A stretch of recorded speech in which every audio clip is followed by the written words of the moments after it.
सासरवाडी यांची आमच्या भाऊची. वाह वाह वाह वाह. तर त्या पिंपरखेडला भगवान बाबा जायचे. भगवान बाबांनी सुरू केलेला तिथं अखंड हरिनाम सप्ताह. बाबा काल्याच्या कीर्तनाला जायचे. दरवर्षी बाबाचं काल्याचं कीर्तन, दरवर्षी बाबाचं काल्याचं कीर्तन. ऐका, पहिल्या चरणासाठी संतांनी केलेला उपकार सांगता येत नाही, सांगण्याच्या पलीकडे. काय संत होऊन गेले 20व्या शतकामध्ये, फार सुंदर. भगवान बाबा जन्माला आले तर वाड्यामध्ये 108 दिवे लागले होते महाराज. हे का सांगतो मी, आज भगवान बाबाची पुण्यतिथी आहे. प्रयागराजला कुंभमेळा चालू झाला, महाकुंभमेळा चाललाय. आता बघू, कीर्तन सुधरून देत नाहीत पण चाललंय जायचं. काय पर्व काल आहे महाराज. आज त्यातली त्यात मग आता यांचा संक्रांतीचा सण बी आहे का नाही. काय सुंदर आजचा दिवस आहे. आज भगवान बाबाची पुण्यतिथी. भगवान बाबा जन्माला आले तर वाड्यामध्ये 108 दिवे लागले. गरजे भाऊ, काय सुंदर पर्व काल महाराज. श्रावण महिना पवित्र झाले सावरगाव. श्रावण महिना पवित्र झाले सावरगाव. किती शोभून दिसते पहा भगवान बाबाचे नाव. किती शोभून दिसते पहा भगवान बाबाचे नाव.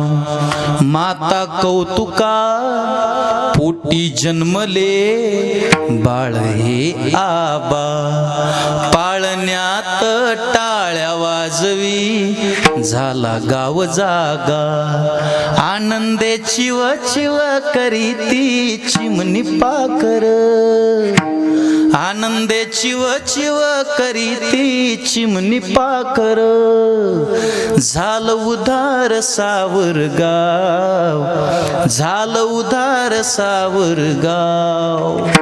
किती शोभून दिसते पहा भगवान बाबाचे नाव. किती शोभून दिसते पहा भगवान बाबाचे नाव. हे भगवान बाबा आहेत महाराज. ते भगवान बाबा पिंपरखेडला कार्यक्रमाला कीर्तनाला जायचे. ऐका ऐका ऐका ऐका. तर त्या पिंपरखेड गावामध्ये एक भामाबाई नावाची स्त्री होती. तर ती स्त्री अशी होती, विचित्र कपडे घालायचे, कधी आंघोळ करत नव्हती, कधी काय नाही, कधी काय नाही, असं काहीच नाही. इकडे लक्ष द्या माझ्याकडे. कधी आंघोळ नाही, काही नाही, काही नाही, एकदम असं केस विस्कटलेले. तर गावातले लोक तिला येडी भामी म्हणायची. काय म्हणायचे? येडी भामी. ती दिसली की पोरं येडी भामी आली, येडी भामी आली, येडी भामी आली, येडी भामी आली. गावातील लोक बी येडी भामी आली, येडी भामी आली, येडी भामी आली. असा गावचा अखंड हरिनाम सप्ताह होता. आणि भगवान बाबा काल्याच्या कीर्तनाला गेले. भरगच्च मंडप भरलेला. बाबाचं कीर्तन, इकडून पुरुष मंडळी बसलेले, इकडून महिला मंडळी बसलेले. सप्ताहाची सांगता, काल्याचं कीर्तन, आणि सगळं गाव एकदम कार्यक्रमाला, सप्ताहाला, कीर्तनाला आलेलं. काल्याचं कीर्तन, दुपारची वेळ, भगवान बाबा कीर्तन करत होते. आणि तेवढ्यात ती आली तिथं कीर्तनात. कोण? भामा आली. उगाच गुरुजी नाहीत म्हणित. तुम्ही म्हणले आपली येडी भामी, तुम्ही आपली येडीच आहे का नाही माझ्या सहित बरं का तुम्ही. कोण आली तितक्यात? भामा आली. खरं सांगू का, अहो गुरुजी, साधूचं होण्यासाठी, देवाचं होण्यासाठी माणसाला येडच व्हावं लागतंय. वेडा झालो, वेडा झालो. अरे लय शहाणे म्हणून साधूच्या दरबारात गेले ना, तुम्हाला तुमच्याकडे ते पाच सुद्धा नाही. तुम्ही वेड म्हणून देवाकडे जा, तुम्हाला स्वीकारतात महाराज. तितक्यात ती आली भामाबाई. तर गावाकडचे लोक आपले येडे, लगेच त्यांनी सुरू केलं. काय? येडी भामी आली, येडी भामी आली, येडी भामी आली. लोक गोंधळ करायला लागले. भगवान बाबा म्हटले, शांत बसा तुम्ही सगळेजण, वाट सोडा तिला यायला. ती कधी कधी अंगावर कपडे सुद्धा घालत नव्हती महाराज, एकदम विस्कटलेले केस. भगवान बाबा म्हटले, तिला वाट द्या, येऊ द्या तिला. आश्चर्यचकित झाले लोक महाराज. भगवान बाबांनी तिला वाट दिली. बिभस्त्र असणारी, अंगावरती कपडे नाही, केस विस्कटलेले, बाबाच्या बेडशीटवरती बसले होते ना काल्याचं कीर्तन करायला. तिचा सगळा अवतार पाहून, तिच्याकडे पाहून बाबांनी स्वतःच्या अंगाच्या खालची बेडशीट काढली आणि त्या भामाबाईच्या अंगावरती टाकली. मोठी बेडशीट होती, भामाबाईच्या अंगावरती टाकली. ऐका ना, त्या भामाबाईने तिथून पुढे 30-40 वर्ष अंगावरती दुसरं काहीच घातलं नाही. बाबाने जी बेडशीट दिली होती अशी तो बांधायची, ती इथं अशी तो बांधायची आणि आपलं जीवन जगायची, रामकृष्ण हरी म्हणायची, देवाचं नाव घ्यायची. कालांतराने जे लोक तिला येडी भामी म्हणायची तेच लोक कालांतराने तिला भामाबाई महाराज म्हणू लागले. हा उपकार कमी आहे म्हणून महाराज म्हटले, सांगताच येत नाही एवढा उपकार आहे महाराज, सांगावया नाही पार. खरं सांगू, संत उपकार करण्यासाठी येतात, उपकार करतात. अहो, साधूने केलेल्या उपकाराबद्दल वर्णन तर होऊ शकत नाही, पण त्यांच्याबद्दल आपण एकच बोलू, काय द्यावे त्यासी उतराई, काय द्यावे त्यासी उतराई, काय द्यावे त्यासी उतराई, हे विताबाई जीव थोडा.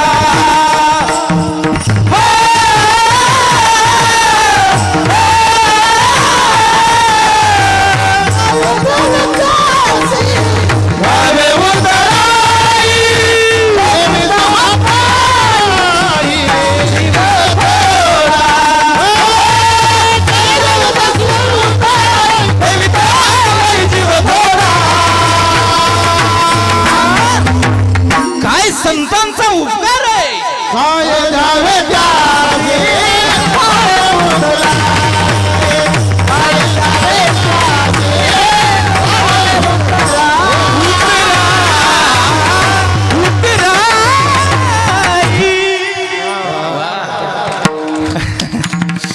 गुरुजी, तुम्ही असल्यावर कीर्तन माझं सहज रंगून जातं, असं लई टेन्शन घ्यायची गरज नाही. वा बाप्पा, वा पंचाळ महाराज, वा गुरुजी, काय द्यावे त्यांचे, काय महाराज संतांच्या उपकाराचं वर्णन करावं.